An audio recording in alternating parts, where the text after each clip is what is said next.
Welcome in. This is a segment from the Slumpbuster Fantasy Football Podcast with Aris Blakeney. Find the full episode on Spotify, iTunes, the Google Play Store, or our YouTube channel. Enjoy. So let's go to the AFC home games. I was getting texts all day about how we disrespected this man's team, how we kind of counted them out, and now they're 2-0. Julian, your team's pretty good. Your team's pretty good. Congratulations on being 2-0. They whomped Cincinnati 41-17. Andy Dalton, kind of came back down to Andy Dalton status. He had a decent game. 17 of 25, 297 yards, 3 touchdowns, and 1 pick. This backfield, I don't like the situation because you never know who's going to be the hot hand. This week it is Matt Breida, 12 carries, 121 yards, no touchdowns. He did add 1 catch for 11 yards. And then you have Raheem Mostert. He had 13 carries, 83 yards, added 3 catches for 68 yards and a touchdown. And then James Wilson Jr., 10 carries, 34 yards, and 2 touchdowns. It does seem like they like Wilson closer to the goal line. He was in all their goal line packages. Matt Breida and Raheem Mostert were more out in the field, between the 20s, running backs, and then Wilson was their goal line guy. Deebo Samuel, finally, I would say it started to come out. Let's see if he can build on this. People were expecting him to be the number 1 receiver out there. 5 catches, 87 yards, 1 touchdown. Goodwin had 3 catches, 77 yards, and a touchdown. And then Kittle had 3 catches for 54 yards. It doesn't look like he's going to repeat the year he had last year. It looks like he's going to regress a little bit. And it stinks because now he actually has his quarterback, quote unquote, whereas last year he had a rotating, threesome over there throwing him the ball. This year we expected him to have a bigger year, and it's not looking like he's going to. Jimmy GQ. He went 17 of 25, 297. Oh, wow. Scratch that. We're going to restart. All right, guys, let's go into the stats now. Jimmy G had 17 of 25, 297 yards, 3 touchdowns, and 1 pick. This backfield for the Niners, I don't like it, but they're effective. You never know who the hot hand's going to be. Breida went 12 carries, 121 yards, no touchdowns. He did add 1 catch for 11 yards. Raheem Mostert went 17 carries, 83 yards, no touchdowns, but he did add 3 catches, 68 yards, and a touchdown. And then James Wilson Jr. went 10 carries, 34 yards, and 2 touchdowns.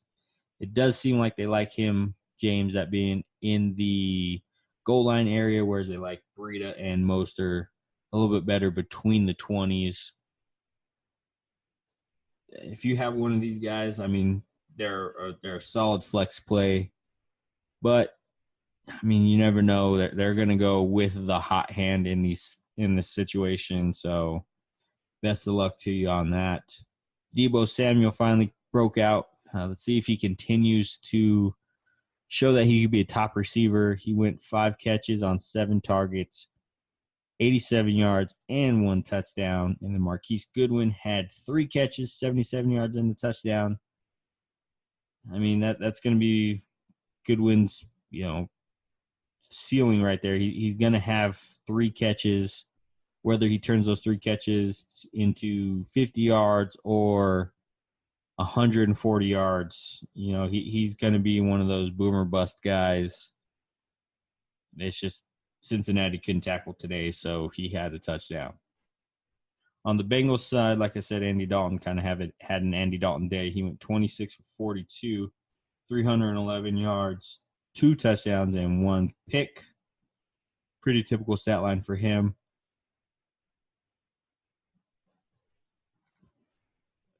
And then Joe Mixon coming back from that ankle injury.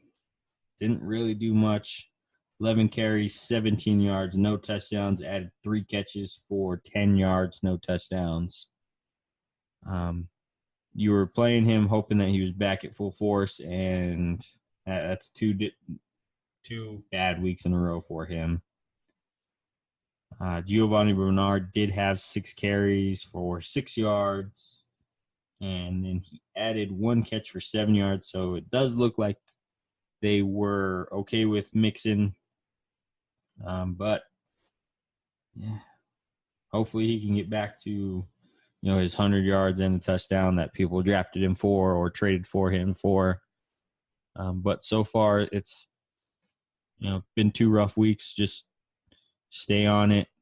He'll get back to you guys. Like just wait it out. Don't take these two weeks too serious. He will get back on that number 1 back playing field. Tyler Boyd had a pretty good game last week. We were hoping this from him, but instead he only gave us 80 yards. Today he had 10 catches, 122 yards, no touchdowns. So he's filling in pretty well for A.J. Green. Those numbers definitely will fall down once A.J. Green comes back because A.J. Green is Andy Dalton's guy.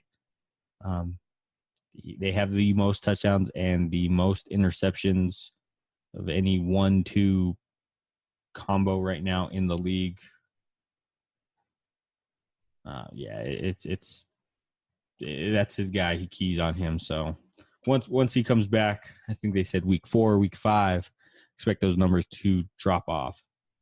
And John Ross put up another big day, 4 catches, 112 yards, 1 touchdown. If he can stay healthy, he can have some of these numbers, going forward. But his problem has always been health. But he's going to be right around that, 3 to 5 catch range. And like I said, with Goodwin, hopefully he can turn them into big yardages and a touchdown. But his problem is always going to be health. And Tyler Eifert, maybe you streamed him, maybe you didn't. I'm still keeping an eye on him because of what he used to be in the past. But since those injuries have taken a toll on his body, he really hasn't been the same. But he had 3 catches for 9 yards and 1 touchdown. He's going to be extremely touchdown dependent, but in the red zone, he is a red zone beast, or at least he used to be, and I'm still holding out hope that he can be in the future. All righty, let's go into the Colts at the Titans. Colts won this one 19-17. It was a Colts versus Texans game. I mean, it's played out the same way for 20 years, I feel like now. Jacoby Brissett went 17 of 28, 146 yards, 3 touchdowns, and an INT. I mean, I think that's really going to be what you're looking for now with him. I think that's what you're going to get week in and week out, unless they have a really good matchup where he just throws for 300 yards. But that's going to be really, matchup dependent. I think this is going to be his stat line rolling forward. So if you're in a pinch and you need a injury replacement for Drew Brees, or when we get to him, Big Ben, he's not gonna kill you, but I mean, you're not going to get 40 points from him, I don't think. Rushing the ball, Marlon Mack had a slower week. He had 20 carries, 51 yards, no touchdowns. He added 2 carries for 12 yards and no touchdowns. With those 20 carries, you were hoping that he had a little bit more, but I think this might just be Tennessee's defense being, that good. And then receiving-wise, we had T.Y. Hilton, 4 catches, 43 yards, and a touchdown. I think he's going to be right around that, 4 to 8 catch radius now. It's going to be tough for him to get over 100 yards, but I do like that they're actually feeding him the ball, whereas last time Brissett was quarterback, it seemed like they were trying to hide Brissett. Maybe they're a little bit more comfortable with his development now. But I like that T.Y. is actually starting to get work now. And then Eric Ebron had 3 catches, 25 yards, and a touchdown. That's pretty much going to be Ebron now. He's not getting luck thrown to him, so pretty much that's going to be what you get. He's still going to be a red zone target because he's probably the biggest body they have now that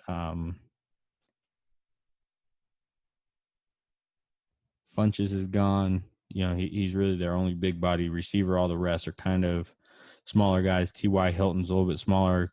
Chester Rogers a little bit smaller. Paris Campbell's a little bit smaller. So really him, Mo Alley Cox, and Jack Doyle are going to be the red zone guys for them. Let's look at the Tennessee Titans now. Mariota went 19 of 28, 154 yards, 1 touchdown. It's Mariota. What more can you say? He's always questionable, but that's about the stat line you're always going to get. Derrick Henry kind of had a slow day for recent Derrick Henry history. He had 15 carries, 81 yards, 1 touchdown. He did add 2 catches for 12 yards. That's really it. Nobody else really shined here. I mean, nobody went over 50 yards receiving. Nobody had more than 4 catches. Yeah, it was just a AFC South battle. I mean, they've kind of been boring. I don't know how else to say that. I mean, you get the occasional pop play like you did last year on the 99-yard touchdown. Other than that, I mean, it's pretty much the same game every year for these guys. All right, next game had pretty big news in it as well. Seattle at Pittsburgh. Andre's probably going to be crying tonight because not only did they lose, but Big Ben exited the game with a right shoulder or right elbow injury. MRI is to come, so we should know more tomorrow, the severity of his injury. But they were already having a rough week. It got even rougher. Not only did Big Ben go down, but James Conner went down as well with a knee injury. So, I mean, Juju owners, I'm sorry. James Conner owners, I'm sorry. Big Ben owners, I'm sorry. But it's going to be a rough year now.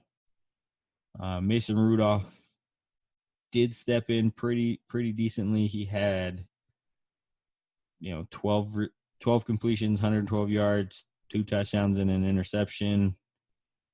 James Conner salvaged his day with a rushing touchdown, but unfortunately he only went 11 carries, 33 yards. And then he added 3 catches for 12 yards. He, coming off last year, we were expecting big things from him. We were expecting not necessarily for them to be the next killer bees where Big Ben, AB, and Lev Bell stood.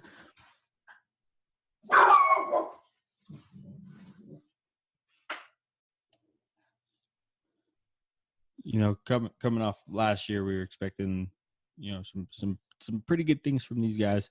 We weren't expecting the killer bee status with them, where AB, Lev Bell, and Big Ben stood, but we were expecting a little bit better than what we've gotten out of these guys recently. James Conner has had 2 lackluster games. Big Ben is now hurt. Juju Smith-Schuster only has 5 catches for 84 yards in this game. So, I mean, it's going to be a rough ride for these guys, especially if Big Ben, is out for the year. Mason Rudolph is a departure from him. But, I mean, he probably has a little bit higher upside just because he's younger. He doesn't have all the wear and tear that Big Ben has. 'Cause Big Ben is closing in on that all-time sacked list, coming up on Brett Favre as being the quarterback to be sacked the most amount of times in a career. But if you started Vance McDonald this week, congratulations. 7 catches, 38 yards, and those 2 touchdowns. So look for Jalen Samuels, depending on the health of James Conner this week, for a waiver wire ad. But yeah, it's really going to be Big Ben is going to be the big news. And then we'll see how James Conner kind of progresses through the week. Hopefully it's nothing too serious and you can keep him. But if you do have him, look for Jalen Samuels. He did fill in pretty well last year when James Conner went down. And then on the Seattle side, you had Russell Wilson going 29 for 35, 300 yards, 3 touchdowns. Thank you for the fantasy help.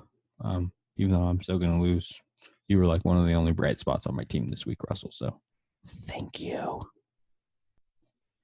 On the rushing side, Chris Carson still led the backfield. Penny is closing in on him, though. Chris Carson went 15 carries, 60 yards, no touchdowns, but he did have a costly fumble. He did add 3 catches for 27 yards. Rashad Penny, like I said, is closing in on him. He had 10 carries, 62 yards, and a touchdown. And then he did add 1 catch for 3 yards. Lockett had a bounce-back game. He had 10 catches for 79 yards. You do like to see that. He had 12 targets this week, whereas last week he only had 2 targets. So I do like seeing that they're getting back to their roots where they're throwing him the ball. DK Metcalf had 3 catches, 61 yards, and his first touchdowns. Congratulations to that guy. And then if you started their tight end, Will Dissly, he had 5 catches, 50 yards, and 2 touchdowns. So if you started him, congrats. Or if you're like the rest of everybody else who didn't start him because they don't really use their tight end, then yeah, he's still on the waiver wire. Don't expect this going forward from him.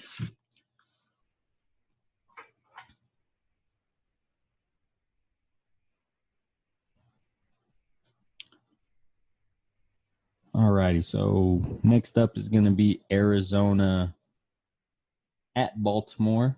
Dual threat quarterbacks dueling it out here. Kyler Murray looked a lot better than he did last week. Baltimore did end up winning the game 23-17.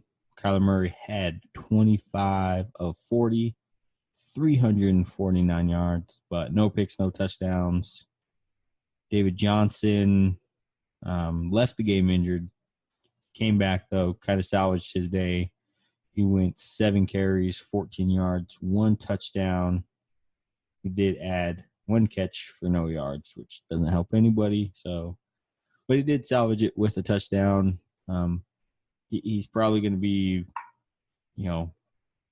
low-end RB1, high-end RB2 for you going forward. I don't see him, getting back to where he was 3 years ago before the injury, where he was flirting with 1,000 yards rushing and 1,000 yards receiving.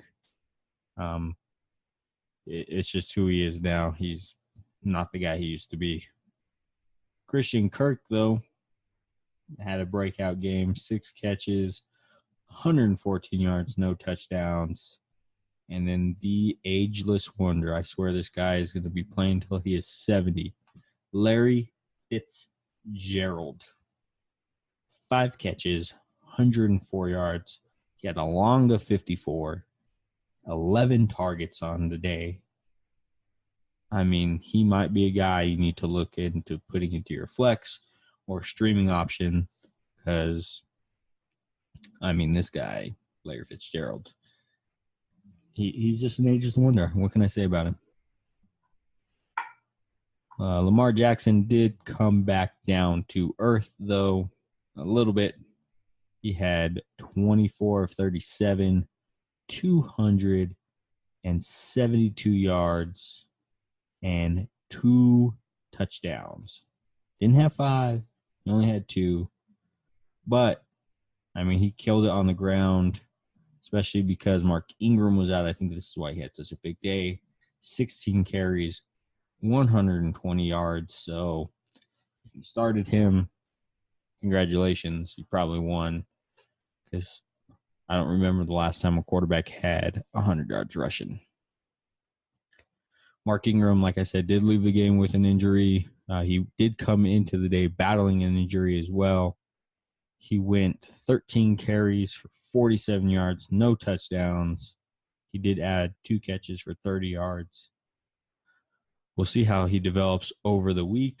Hopefully he can stay healthy and come back in, because, I mean, this is going to be a running offense. They're going to want to establish the run. They're going to want to run the ball, early and often. So having him in your backfield is definitely going to help if he can get back healthy. Hollywood Brown came down as well. He had 13 targets, which is surprising because last week he only had, I think 6. He did have 8 catches for 86 yards and a pretty beautiful over-the-shoulder catch on the sideline. And then Mark Andrews, like I said in our breakdown video, our breakdown podcast, he is going to lead this team in receiving yards. He had 8 catches, 112 yards, and 1 touchdown. So if he's still available in your league, pick him up, start him if you do, or flex him if you have one of, the Holy Trinity, who they're in a slump, but I think they'll come around. I'm hoping they come around because I have Ertz on all 3 of my leagues, so they better turn around. But if Mark Andrews is there, pick him up. Another AFC South battle, Jaguars at Houston. I was really intrigued with this game because of the matchup between Jalen Ramsey and DeAndre Hopkins. And DeAndre Hopkins lost this one. Yeah. Even though his team won, he lost the matchup. Texans pulled this one out 13-12 on a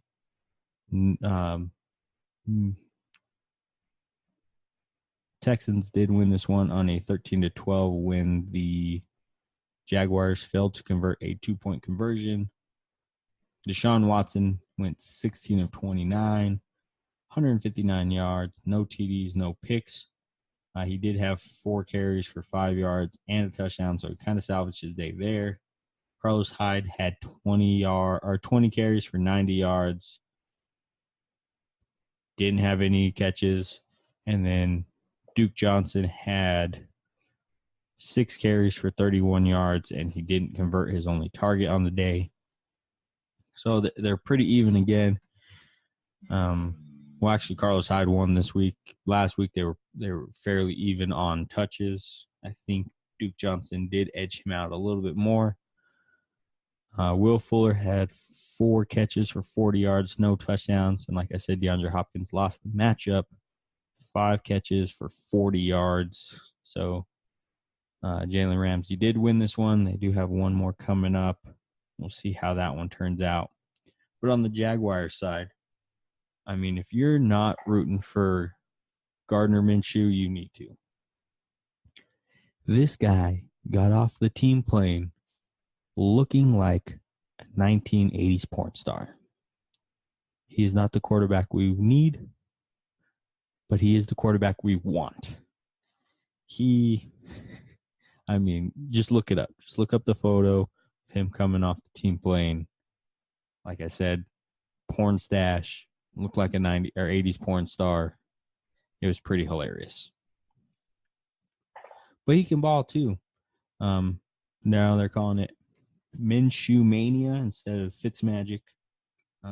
He went 23 of 33, 213 yards, 1 TD, no pick.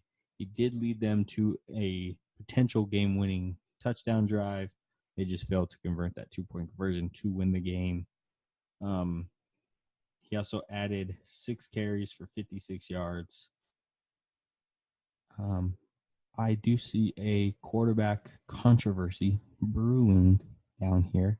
even though they did pay Foles, Gardner Minshew is absolutely killing it. So we'll kind of see, where they're at in the league, in the standings, when that, I think it's week 8 or week 9 that Foles can come back. We'll see how they are. But, I mean, Minshew can ball. Fournette, unfortunately, lost them the game. All he had to do was extend the ball a little bit more to break the plane for the 2-point conversion. He only had 15 carries for 47 yards. No catches, though. Chris Conley led the team in receiving yards. 4 catches for 73 yards, no touchdowns. And I'll get his name right this time. DJ Chark, not Clark, Chark. I'm starting to like this guy a lot more. 7 catches, 55 yards, and a touchdown. I do like to see the targets went up. Yardage went down quite a bit, but Gardner Minshew is looking for him now. So pick him up on the waiver wire. Pick Chris Conley up on the waiver wire. But I feel like Clark will definitely be the better of the two during the season. And then D.D. Westbrook, who is touted to be the number 1 receiver. Everybody was blowing up the connection between him and Foles. Only had 1 catch for 3 yards, so not so good for him. Maybe if Foles comes back, he can slot back up, but right now I believe it is going to be Chark.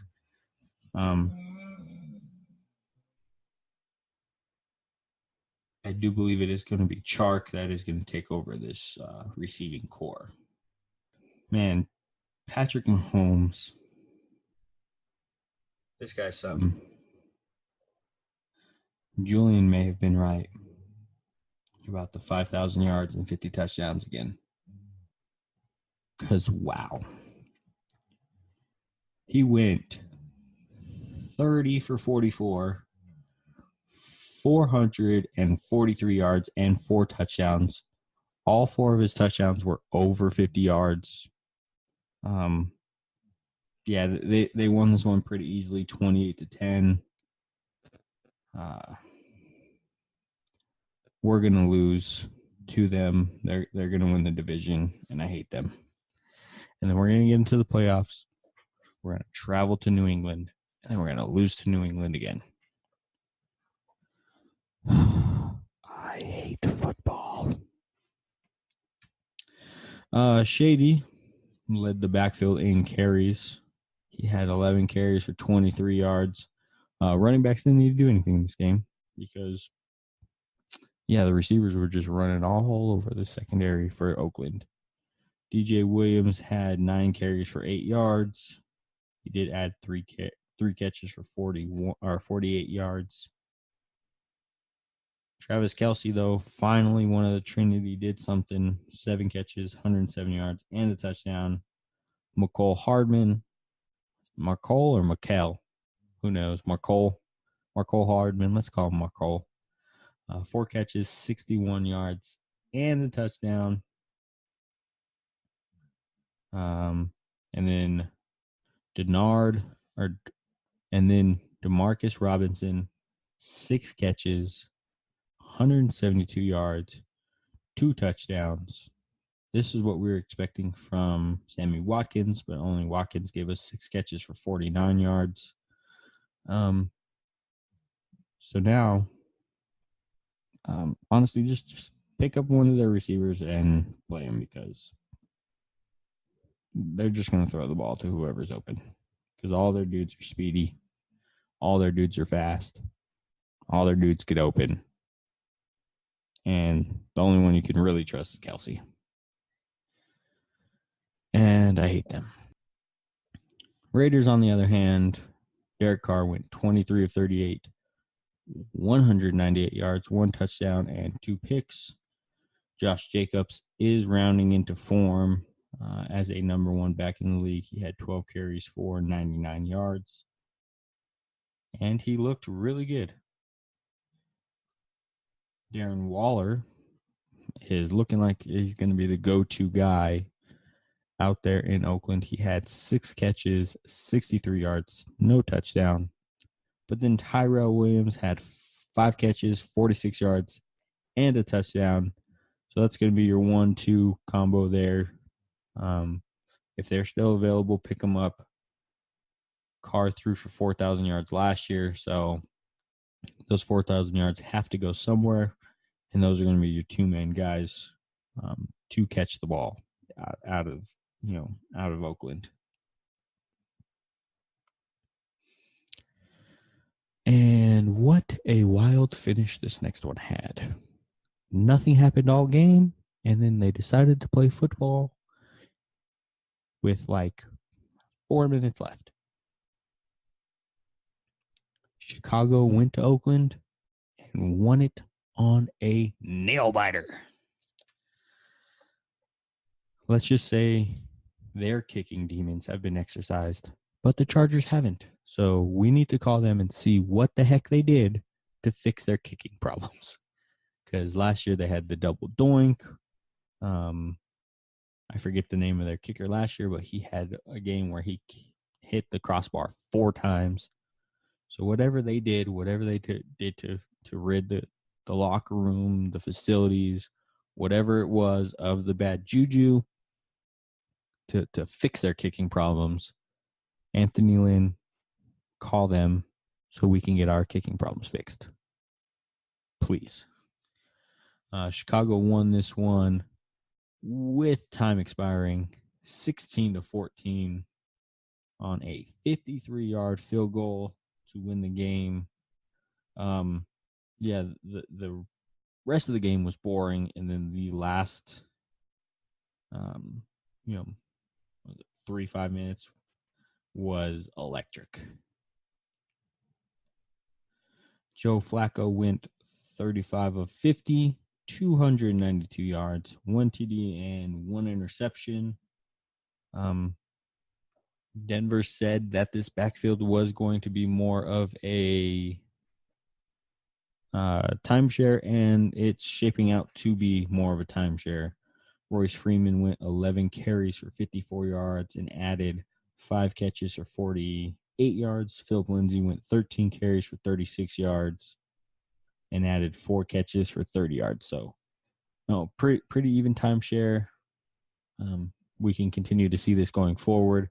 So instead of Philip Lindsay being a RB1 like we were expecting him to be, he's not going to be more than a flex now going forward. Same with Royce Freeman. We were only expecting him to be, a role player, a couple yards here or there, but he's actually developing into a flex player as well. Emmanuel Sanders, he went 11 catches, 98 yards, and a touchdown. He's looking good coming off of that injury. I expect him to be pretty much this. I mean, his whole career has been pretty good. He's going to be, our wide receiver 3 flex option. Cortland Sutton last week had a huge game this week. He kind of regressed a little bit. 4 catches for 40 yards. No touchdowns. Brandon McManus did have a missed field goal, though, which led them to a game-tying touchdown. Actually, they took the lead with that touchdown. And then Chicago, with 50 seconds left, drove down the field, kicked the field goal, won the game. So that's the exciting part. If you missed this game, I'm sorry. If you missed the last 5 minutes, I'm sorry. If you missed the first half, first 3 quarters, you're perfectly fine. Trubisky went 16 of 27, 120 yards, no TDs, no interceptions. David Montgomery looks like he's starting to take hold of this backfield. 18 carries, 62 yards, but there was a point where this offense was just stymied. They couldn't do anything, and actually had to turn to Cordero Patterson to kind of spark the offense. Used him like a running back like the Patriots did last year. But Montgomery did have a touchdown on the game, so he did save his his week by scoring that touchdown. Allen Robinson did have a fallback, 4 catches, 41 yards, but led the team in targets and receptions, so still use him as your flex. He's going to be a wide receiver 2 because he's going to be the number 1 option out there in Chicago. Alrighty, guys, that is all of the Sunday day games. Oh, wait, how can I forget? The Dolphins actually played. I thought it was just another bye week for the Patriots because the Patriots easily won this one, 43-0. It's starting to get laughable now in Miami.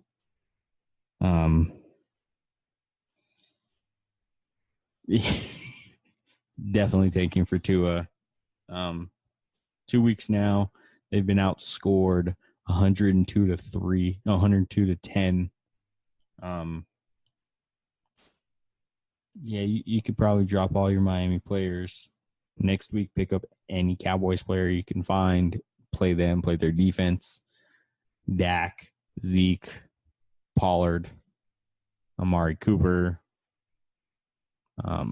Gallup, Jason Witten, Randall Cobb, their kicker, their backup kicker, their backup quarterback, any Cowboys player.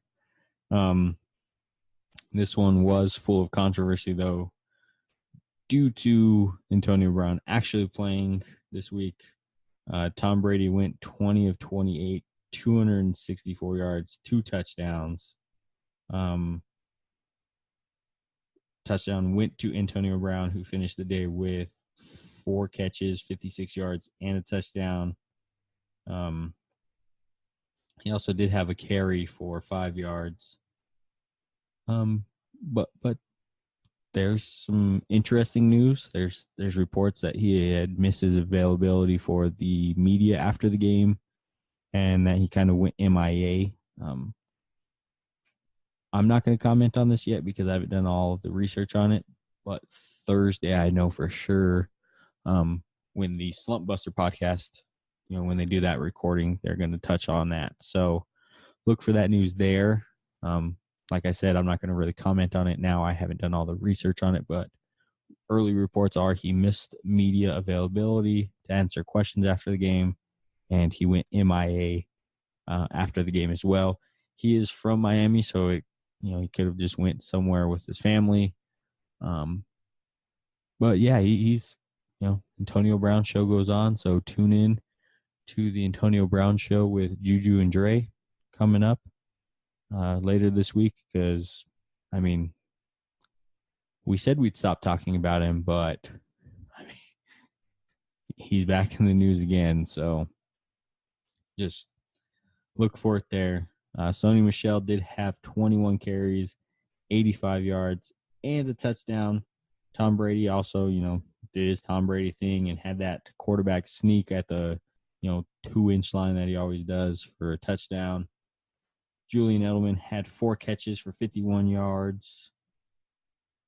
And then James White had 3 catches, 19 yards, and a touchdown. He also added 3 carries for 10 yards. And like I said, Philip Dorsett and Josh Gordon are going to take the biggest hits. Dorsett had 3 catches for 39 yards. Josh Gordon only had 2 catches for 19 yards. So depending on Antonio Brown, what the heck's going on with him, expect Josh Gordon and Philip Dorsett to take a hit. If AB doesn't end up playing, look for Gordon and Dorsett to kind of boost themselves back up. But yeah, next week, just fade the Dolphins all year. They might be the third team to go 0-16 because they're that bad. Ryan Fitzpatrick went 11 carries or 11 completions for 21 attempts, 89 yards, 3 picks. Josh Rosen didn't fare any better. He went seven completions for 18 attempts, 97 yards, and a pick. Kenyon Drake had 6 carries for 19 yards. It's just Preston Williams is probably going to be the only guy to own on this. He had a touchdown last week. This week he had 4 catches for 63 yards. But you just can't trust anybody on this Miami team. But the defenses that play these guys are going to benefit because New England had 2 pick sixes, had 4 interceptions as a team. Next week, Dallas is going to be the same. The week before, Baltimore's defense killed it against them. So whatever defense is playing Miami, start that defense, start any of the players that are going up against Miami because it's starting to get laughable now for the Dolphins. And it's going to get even more laughable because they allowed Mika Fitzpatrick to start talking to teams about a trade. So their defense is going to get even worse if that's possible. Monday night game, Jets are probably going to lose. Their quarterback is out with mono. Who knows why he got it? I do love the theory that the Patriots infected Demaryius Thomas before they traded him, and then Demaryius Thomas went up to Sam Darnold and said, "What's up?" and then transferred it to him, and now he has it. So,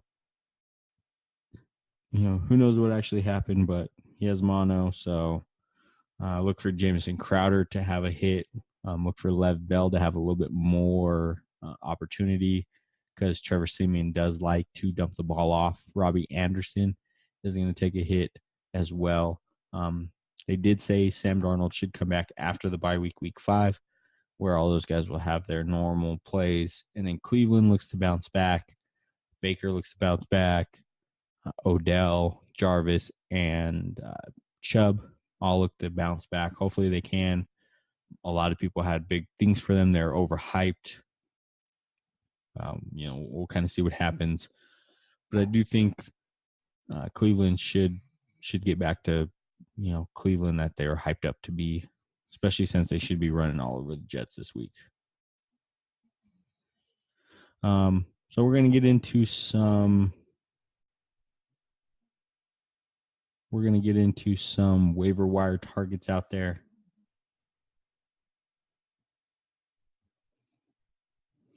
All right, so now that Big Ben and Drew Brees are both hurt, look for Andy Dalton and Josh Allen, and even Gardner Minshew, for relief. A lot of those guys are still out there on the waiver wire. Still can't really trust Jameis too much yet. Andy Dalton does play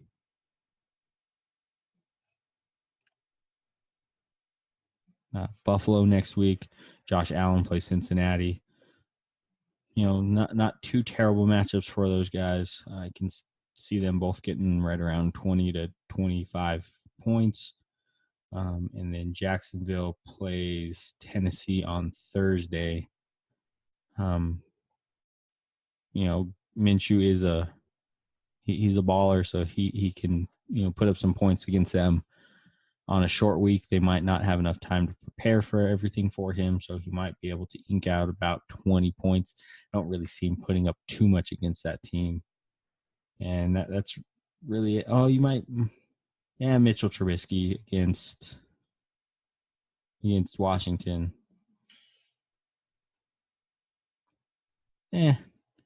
Maybe Jameis.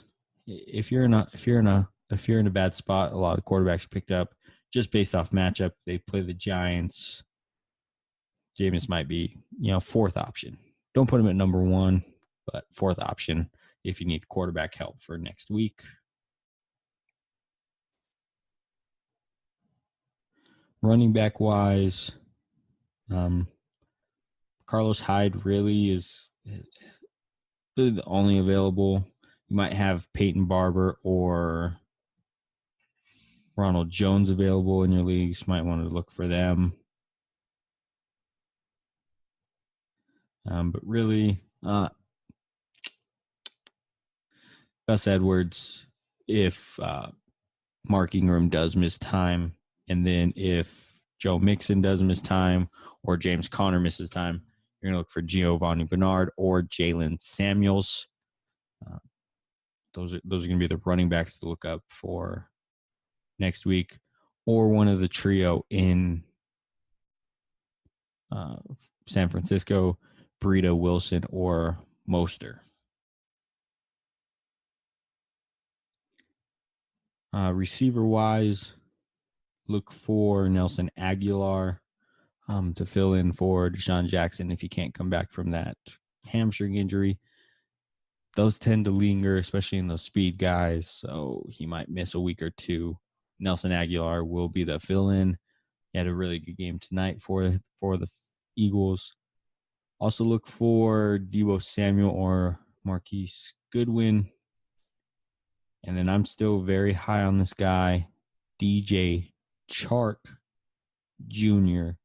in Jacksonville. He's only owned in 12% of all of the Yahoo leagues. So he is still out there. He's still available.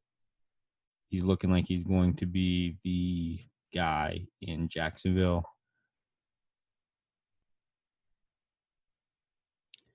On the tight end side, Vernon Davis. If Jordan Reed is still hurt, still in the concussion protocol, look for Vernon Davis to still be a streaming option. Really, other than that, that's about it. You can't really stream anybody else. Chris Herndon might be somebody to key on once he comes back from suspension.